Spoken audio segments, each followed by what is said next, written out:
madanda watu eti kufa bila chama ni wapeleke madanda ule.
Tusunge bata mara amene timayembekezera tafike ndeti kale chete kuti timvesere akuluakulu atatu ende repetition ndipo ndikhumo lathu kuti tikumane ndi anthu amene timakani kodi ndiye amene tikhale bata tisambe swina kuyambisa nyimbo koko kapasa achewa Mr. G Magombo kuti ajankhule zoni.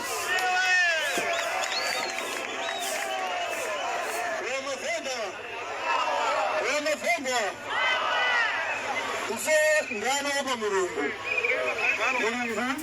atisogoye mazimu zose tulenge Mungu wose atupempelele tena Mandala tupempele tate mwitsina la Mbuye wa Yesu Kristo ndokubilika siku ya mikani ndikulemekesani chifukwa cha nthawi yabwino yokoma mtengwa batali imenenso mwatipasa chifukwa kuti tili ndi moyo.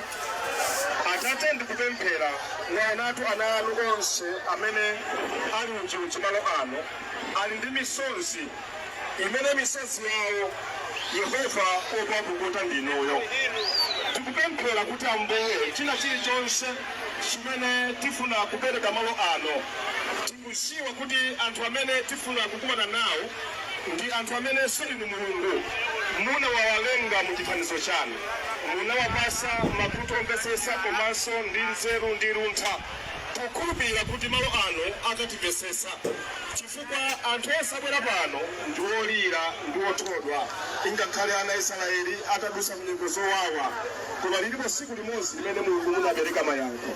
Tithandizeni ndi kuyima nafe magawo onse kuti china chilichonse chikachitidwe bwino malo ano mu dzina la Yesu, amen.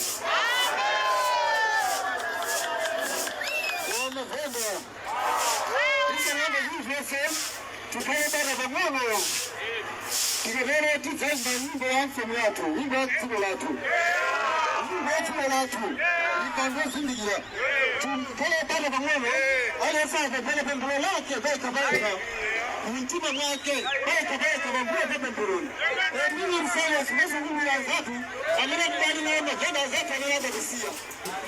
Mimi ndio silent.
amene akuchita malonda odetsa kaunjika malaisensi awo ochitira malonda mdziko muno kuyambira lero litapanga rivota achotsa atseke kale maofesi awo onse.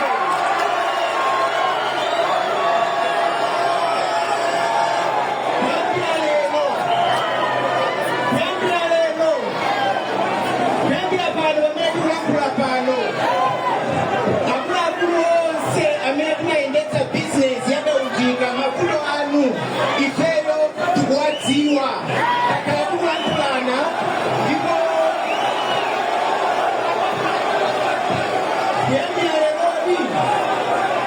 kuyambira leroli kupita chitsogolo ndimafuna kuti aliyense amene akuchita bizinesi yakaunjika yoodetsa shopu yake ikhale yotseka chifukwa unduna wa zamalonda walanda malaisensi onse okunjira zimenezi ndipo kupita kutsogolo tikumana ndi akuluakulu onse amene ali mu komiti ya mapenda ndi komiti yakaunjika kuti masanano tigwirane fundo zogwirika kuti katundu abwerere pa mitengo imene amagulitsa poyamba. Ine tinamika yene kwa inu ngatamalonda ndi zimenezo.